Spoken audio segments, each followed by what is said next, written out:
معاف کرنا، کڑے باندھنے کا نام حسینیت نہیں ہے، رنگ برنگی کپڑوں پہننے کا نام حسینیت نہیں ہے، 10 دن کے محرمی بننے کا نام حسینیت نہیں ہے۔ حسینیت کیا ہے؟ حسینیت یہ ہے اگر دین کے تحفظ کے لیے گھر لٹانا پڑے تو گھر لٹا دو، اولاد لٹانا پڑے تو اولاد لٹا دو، حتیٰ کہ جان بھی قربان کرنا پڑے تو جان بھی قربان کر کے بتا دو، جان اہم نہیں ہے، اللہ کا دین ہے۔ اللہ یا رسول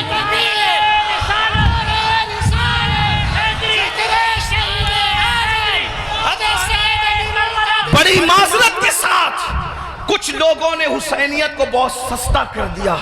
اگر ڈوڑے کڑے اور کلر کے کپڑوں کا نام حسینیت ہوتا یا چند محفلوں کا نام حسینیت ہوتا پھر تو پوری دنیا حسینیت کی طرف آ جاتی۔ حسینیت اتنی آسان تو نہیں ہے نا۔ اس دور میں بھی 22,000 کا لشکر الگ کھڑا ہے اور 72 نفوس الگ کھڑے ہیں۔ اس سے پتا چلا حسینیت آسان نہیں ہے۔ اب اپنے آپ میں ڈوب کر سوچو، قیامت کے دن اللہ اکبر کس کے ساتھ اٹھو گے؟ میری قوم کے وہ جوانوں جو اپنی راتوں کو گندی فلموں کے ساتھ جو ہے وہ اللہ اکبر جہنم کے عذاب کو قبول کرتے ہوئے، خدا کے چیلنج سے نہ ڈرتے ہوئے، نرم نرم گدوں پہ لیٹ کر اگر زنا کے مناظر دیکھ رہے ہو تو میں یہاں علماء موجود ہے، ایک بات عرض کروں کہ یزید بھی تو کہیں پھر ایسا کام کرنے والوں سے اس معاملے میں 2 قدم پیچھے نظر آ رہا ہے، اور میری قوم کے وہ جوان جو اپنے آپ کو حسینی کہہ رہے ہیں وہ اس معاملے کے اندر اس معاملے میں کہہ رہا ہے، کیا وہ یزید سے 2 قدم آگے نظر نہیں آتے؟ اللہ بتاؤ تو صحیح، شہزادہ رسول سے محبت کا دعویٰ، اور کوئی مسلمان یہ تصور کر سکتا ہے کہ وہ زنا کے اڈے پہ جائے؟ وہ زنا جس کے بارے میں اللہ کے رسول صلی اللہ علیہ وآلہ وسلم غیب داں نبی نے فرمایا کہ قیامت کے دن زانیوں کو آگ کے کپڑے پہنائے جائیں گے، آگ کا کرتا پہنایا جائے گا، اور ان کی شرمگاہوں پر جہنم کی آگ بھڑکائی جائے گی۔ پھر اس کے بعد دوسری چیز شراب کو لینے، نشہ کو لینے۔ اللہ اکبر، 16 17 سال کے لڑکے آج ہمارے نشہ کی طرف جا رہے ہیں، اور اللہ اکبر نشہ کی طرف جو چیز لے جا رہی ہے، مجھے ایسا محسوس ہو رہا ہے کہ حقہ جو ہے وہ انسان کو نشے کی طرف تیزی کے ساتھ لے جا رہا ہے۔ میں حقے پر کوئی حکم تو نہیں لگا رہا ہوں، ویسے کہ کوئی میں مفتی بھی نہیں ہوں کہ میں حقے پر کوئی حکم لگاؤں، حکم بیان کرنا میرا کام نہیں۔ میں ایک چھوٹا سا طالب علم ہوں، اصلاح معاشرہ کی محفل میں صرف دل کا درد لے کر کے آیا ہوں۔ ابتدا حقے سے ہوتی ہے، حقہ تو کوئی حرام نہیں، اس طرح کی لوگ بات کرتے ہیں، پھر دھیرے دھیرے سگریٹ پر آتے ہیں، اور سگریٹ کے اندر پھر کیا کیا لگا کے پیا جاتا ہے مجھ سے زیادہ آپ لوگ جانتے ہیں، اور آپ لوگوں سے ہی ہم تک باتیں پہنچتی ہیں، اور پھر دھیرے دھیرے انسان ایم ڈی کا، نشے کا، اور خدا جانے کس کس چیز کا عادی ہو جاتا ہے۔ آپ سے پوچھتا ہوں، یزید بھی نشہ کر رہا ہے، آپ بھی نشہ کر رہے ہیں، اور یزید کے اور آپ کے نشے میں فرق کیا ہے؟ اللہ اکبر، شاید یزید نے ایم ڈی وغیرہ کو خواب میں بھی نہیں دیکھا ہوگا۔ اللہ اکبر، اندازہ فرمائے کس طرف جا رہے ہو۔ اللہ اکبر، امام علی مقام علی جدی والی سلام کے سامنے یہ چیلنجز تھے۔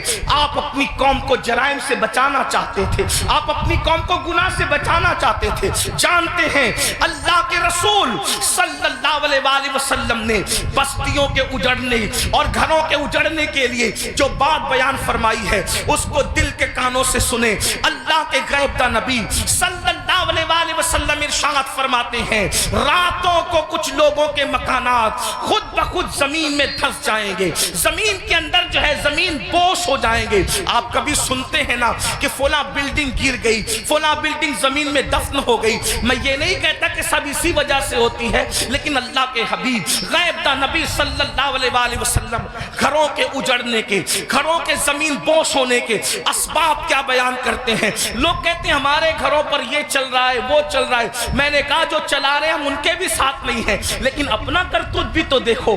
قرآن کہتا ہے وما اصابکم من مصیبت فبما کسبت ایدیکم, کہ تم پر جو بھی مصیبت آتی ہے وہ تمہارے کیے دھرا ہے, وہ تمہارے برے اعمال کا نتیجہ ہے. اللہ اکبر. کیا ہوا؟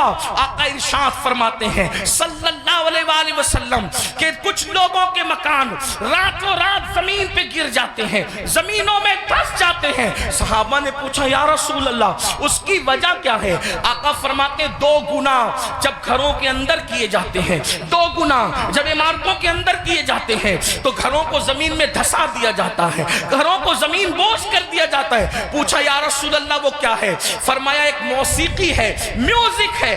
جس گھر میں میوزک بجتا ہے اور جس گھر میں شراب پی جاتی ہے راتوں رات ان گھروں کو زمین میں دھسا دیا جاتا ہے. اب آپ مجھے بتاؤ کانوں میں ایئر فون لگا کر راتوں کے 3-3 4-4 بجے تک میوزک سننے والوں, کیا تمہیں اپنے گھروں سے پیار نہیں ہے؟ تمہیں اپنے گھروں سے محبت نہیں ہے؟ تمہیں اپنے گھروں سے الفت نہیں ہے؟ اور پھر اللہ کے حبیب علیہ السلام فرماتے ہیں جس نے دنیا میں شراب کا ایک گھونٹ پیا اور توبہ نہیں کی, جب وہ مرے گا تو مرنے وقت اس کی زبان پہ کلمہ جاری نہیں ہوگا, وہ کلمے سے محروم رہے گا. اور یہاں تک کہ حضرت مالک الدینار فرماتے ہیں میں نے کئی نشہ کرنے والوں کو کفر پر مرتے دیکھا ہے. اللہ اکبر. حضرت عمر ابن عبدالعزیز کہتے ہیں میں نے کئی نشہ کرنے والوں کو کفر پر کافر ہو کر مرتے دیکھا ہے. اللہ کے بندو ذرا غور تو کرو. پھر تیسری چیز لیتے ہیں نماز کے حوالے سے. 95% لوگ نماز نہیں پڑھتے ہمارے معاشرے کا, اور لوگ آسانی سے کہہ دیتے ہیں مولانا ہمیں ٹائم نہیں ملتا. بلکہ عاشور کے شب میں بھی جس میں جمعرات ہی کو جنگ ہو رہی تھی کربلا کی, اکثر مورخین کہتے ہیں جمعرات کو ہی جو ہے وہ جنگ کا آغاز کر دیا تھا. امام پاک نے پوچھا غازی عباس سے عباس کیا کر رہے ہیں یہ لوگ؟ کہا وہ تو جنگ شروع کرنے کی بات کرتے ہیں. کہا ان سے کہہ دو کہ ہمیں نماز بہت پسند ہے, ہمیں تلاوت بہت پسند ہے, ہمیں گریہ اللہ کے لیے کرنا بہت پسند ہے, ذکر اذکار بہت پسند ہے. وہ جنگ تو ہونی ہے لیکن ایک رات کی وہ ہمیں مہلت دے دے تاکہ آنے والی رات شب عاشور ہے اس میں ہم اللہ کی عبادت کریں, گریہ وزاری کریں. آپ سے پوچھتا ہوں امام تو مہلت لے رہے ہیں عبادت کے لیے اور اللہ رب العزت نے ہمیں پوری زندگی دی ہے, عبادت کی طرف نہیں آتے. کتنی سادگی سے انسان کہتا ہے مولانا ٹائم نہیں ملتا. مجھے بتاؤ ہم سے بڑھ کر کے مکر کون کر رہا ہے؟ ہم کہتے ہیں ٹائم نہیں ملتا. اگر تلاوت کے لیے ٹائم نہیں ہے تو گھنٹوں گھنٹوں واٹس ایپ پر وقت کے لیے کیسے ٹائم ملتا ہے؟ اگر اللہ کی عبادت کے لیے ٹائم نہیں ہے تو فیس بک پر یوٹیوب پر گھنٹوں گزارنے کے لیے ٹائم کیسے ملتا ہے؟ دوستوں کے ساتھ گپ شپ کرنے کے لیے ٹائم کیسے ملتا ہے؟ یاد رکھیے اللہ کے بندو, کب تک عیاشیاں کرتے رہو گے؟ کب تک جرائم کرتے رہو گے؟ کب تک خدا کے غضب کو چیلنج کرتے رہو گے؟ کب تک اللہ کے عذاب کو دعوت دیتے رہو گے؟ کب تک خدا کے عذاب سے غفلت برتتے رہو گے؟ یاد رکھنا اللہ نے کسی کو بہت لمبی عمر ہمیشہ کے لیے نہیں دی ہے. آخر موت ہے موت, آخر موت ہے موت. جب اس نے محبوبوں کو موت دی ہے تو پھر مردودوں کا کیا حال ہوگا؟ جب اس نے مقربین کو موت کا مزہ چکھایا ہے تو دور رہنے والوں کا کیا حال ہوگا؟ یاد رکھنا جس دن روح کا رشتہ جسم سے ٹوٹ جائے گا اس دن سوائے پچھتاوے کے کچھ ہاتھ نہیں آئے گا. اللہ اللہ, جب لوگوں کے درمیان بیٹھتے ہو تو ولیوں کی طرح باتیں کرتے ہو اور جب تنہائیوں میں ہوتے ہو تو شیطان کا ننگا ناچ بن جاتے ہو. یہ منافقت نہیں ہے تو اور کیا ہے؟ زبان کچھ اور کہے اور کردار کچھ اور کہے. قرآن کہتا ہے لما تقولون ما لا تفعلون, وہ کیوں کہتے ہو جس پر خود عمل نہیں کرتے. مسلمانوں بتاؤ, اللہ اکبر, ہمیں نماز کے لیے ٹائم نہیں. کون نماز؟ وہ نماز جو معراج المومنین ہے, وہ نماز جو رسول اللہ صلی اللہ علیہ وآلہ وسلم کی آنکھوں کی ٹھنڈک ہے, وہ نماز جو گناہوں سے انسان کو ایسے پاک کر دیتی دیتی ہے جیسے غسل کرنے والوں کے جسم کا میل ختم ہو جاتا ہے، وہ نماز جو اللہ سے بندے کو قریب کر دیتی ہے، اللہ کا قرب نصیب ہوتا ہے جس نماز سے۔ کون سی نماز؟ وہ نماز جس کی بنیاد پر انسان رحمتوں کا مستحق ہوتا ہے۔ کون سی نماز؟ وہ نماز جس سے روزی میں برکت ہوتی ہے، وہ نماز جس کے بعد دعائیں قبول ہوتی ہے، وہ نماز جس کے پڑھنے سے بیماریوں کا خاتمہ ہوتا ہے، وہ نماز جس کے بعد انسان کو مقام محبوبیت ملتا ہے، وہ نماز۔ اللہ اکبر، سارے احکامات زمین پر بھیجے گئے، لیکن جب نماز دینا ہوا تو زمین پر نہیں بھیجی گئی بلکہ معراج میں لامکاں پہ بلا کر محبوب کو دے کے بتایا گیا۔ سارے احکامات اپنی جگہ ہے لیکن نماز کا معاملہ اپنی جگہ ہے۔ اسی لیے بزرگوں نے فرمایا، اللہ کے رسول علیہ السلام فرماتے ہیں کہ سب سے پہلے قیامت میں نماز کے بارے میں پوچھا جائے گا۔ اگر نماز کا معاملہ آپ کا کلیئر ہوا تو سارے معاملات کلیئر کر دیے جائیں گے، اور اگر نماز کے معاملے میں اٹک گئے، نماز کے معاملے میں پھنس گئے تو پھر انسان بچ نہ سکے گا۔ آپ مجھے بتائیں، ہمیں اللہ سے ڈر نہیں لگتا؟ جس قیامت کے دن کے بارے میں کعب احبار کہتے ہیں، اگر 70 انبیاء کے برابر بھی کوئی اعمال بفرض محال لے کر کے پہنچے تو بھی وہ اپنے اعمال کو حقیر جانے گا، حقیر۔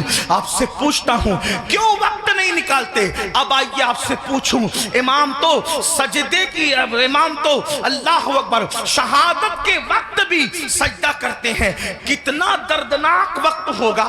اللہ اللہ، جب انسان کا ایکسیڈنٹ ہوتا ہے اور وہ موت کو قریب دیکھتا ہے تو انسان اپنی جان کی فکر کرتا ہے، مگر قربان میرے امام شہید کربلا نے جب آخری وقت آیا تو بھی اپنے سر کو سجدے میں رکھا اور سر سجدے میں رکھ کر کے بتا دیا، اوروں کو جان سے محبت ہے لیکن علی کے بیٹے کو اپنی جان سے زیادہ سجدے سے محبت ہے۔ سبحان اللہ، سبحان آپ بتائیں تو صحیح۔ اور اسی نماز سے ہم دور ہیں، عاشور میں بھی نماز دور کرتے، عاشور میں بھی نماز سے دور رہتے ہیں۔ آئیے اب اس اپنی گفتگو کو اینڈ کی طرف لے جاتے ہوئے آپ سے پوچھوں، اگر قیامت کے دن، توجہ کرنا ان جملوں پر، اگر قیامت کے دن فہرست بنی زانیوں کی کہ زانی ایک ساتھ کھڑے رہیں، توجہ آپ، زانیوں کی فہرست بنی کہ زانی ایک ساتھ کھڑے رہیں گے تو جس گروپ میں یزید ہوگا اسی گروپ میں زنا کرنے والے بھی تو ہوں گے نا۔ دنیا کے اندر بڑی بڑی باتیں ہانکنا آسان ہے، محشر آپ کی مرضی اور میری مرضی سے نہیں ہوگا۔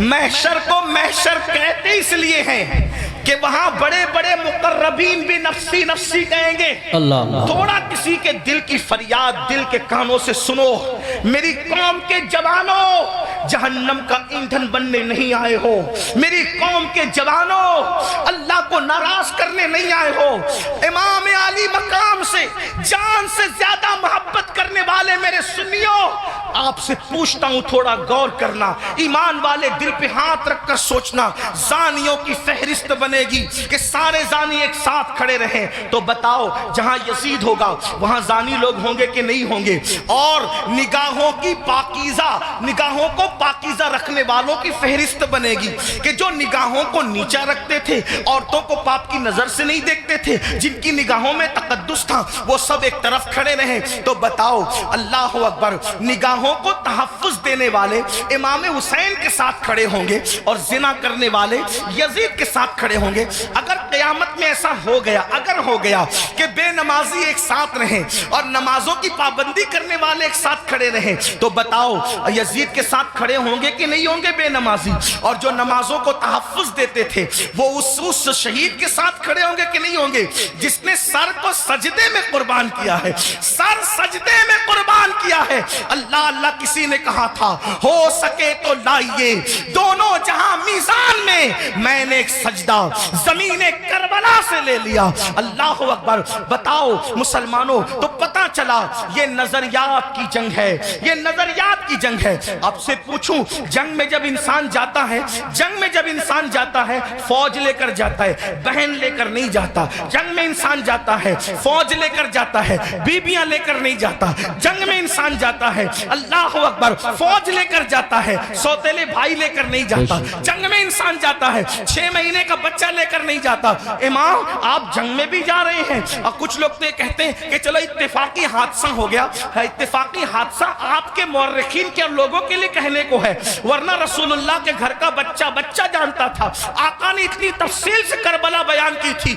ابن عباس کہتے ہیں کہ نبی کے گھر کے بچے بچے کو پتا تھا کہ حسین میدان کربلا میں کھڑے جو وہ شہید ہوں گے جنگ صفین کے موقع پر. مولا کائنات جب کربلا کے قریب سے گزرے تو روئے, فرمایا یہاں حسین کے اونٹ بیٹھیں گے, یہاں ان کے کجاوے رکھے جائیں گے. یعنی کتنی تفصیل معلوم تھی خاندان رسول کو کہ اونٹ کہاں بیٹھیں گے وہ بھی پتا ہے, خیمے کہاں لگیں گے وہ بھی پتا ہے, کجاوے کہاں رکھے جائیں گے وہ بھی پتا ہے. آپ کہتے ہیں حادثہ ہو گیا, لیکن یہ حقائق ہے, سچائی ہے. امام آپ جنگ کے لیے جا رہے ہیں لیکن بیویاں لے جا رہے ہیں, جنگ کے لیے جا رہے ہیں, بہنیں لے جا رہے ہیں, جنگ کے لیے جا رہے ہیں, بیٹیاں لے جا رہے ہیں, جنگ کے لیے جا رہے ہیں, بچے لے جا رہے ہیں, جنگ کے لیے جا رہے ہیں, سوتیلے بھائی لے جا رہے ہیں. ایسا کیوں؟ امام گویا کہ بتائیں گے یہ تلواروں کے ٹکرانے کی جنگ نہیں بلکہ یہ کردار کی جنگ ہے, یہ نظریات کی جنگ ہے. ایک طرف یزید سوتیلی ماں کو باپ کی نظر سے دیکھ رہا ہے, تو ہم میدان میں بتائیں گے کہ سوتیلے رشتے کا تقدس کیا ہے. آپ دیکھیں پوری دنیا کے اندر سوتیلا رشتہ ہمیشہ مشکوک رہا ہے. آپ توجہ کریں, سوتیلا رشتہ ہمیشہ مشکوک رہا ہے. آپ نہیں دیکھتے سوتیلے رشتے کا مطلب قرآن کی تفاسیر اٹھا کر کے دیکھیں, ابن عباس سے لے کر صاحب نعیمی تک سوتیلے رشتے کا مطلب کیا. حضرت یعقوب علیہ السلام کی بیوی جو حضرت یوسف علیہ السلام کی سوتیلی ماں ہے, اللہ اکبر, وہ اپنے بیٹوں کو بتا رہی ہے اللہ اکبر کہ تمہارے سوتیلے بھائی نے یہ خواب دیکھا ہے. اسی طرح ہے نا سوتیلے بھائی ہاتھ کا پانی چھین کر کے زمین پہ ڈال رہے ہیں, سوتیلے بھائی ہاتھ کی روٹی چھین کر کے کتے کو ڈال رہے ہیں, سوتیلے بھائی مار پیٹ کر کے کنویں میں پھینک رہے ہیں. یہی تو سوتیلا رشتہ لوگ جانتے ہیں. مگر قربان جائیں امام علی مقام سوتیلے بھائیوں کو کربلا میں لے جا کر اور پھر ان کی وفا کا اظہار کر کے بتا رہے ہیں. آخر کار امام حسین نے سوتیلے بھائیوں کے ساتھ سلوک کیا کیا ہوگا کہ سوتیلے بھائی اپنی جان سے زیادہ اپنے سوتیلے بھائی سے پیار کر رہے ہیں. کوئی کسی پر یوں تو نہیں مرتا, کوئی کسی سے یوں تو پیار نہیں کرتا. اب آپ سے پوچھتا ہوں, حسین پاک کا سوتیلا بھائی سب سے زیادہ معتبر با وفا ہے جسے دنیا غازی عباس کے نام سے جانتی ہے. آپ سے پوچھتا ہوں وفا کا دوسرا نام اگر کربلا کے بعد ہم سے کوئی پوچھے تو ہم حضرت غازی عباس کا نام لیا کرتے. شمر نے اللہ اکبر رشتہ داری کی وجہ سے حضرت عباس کو امان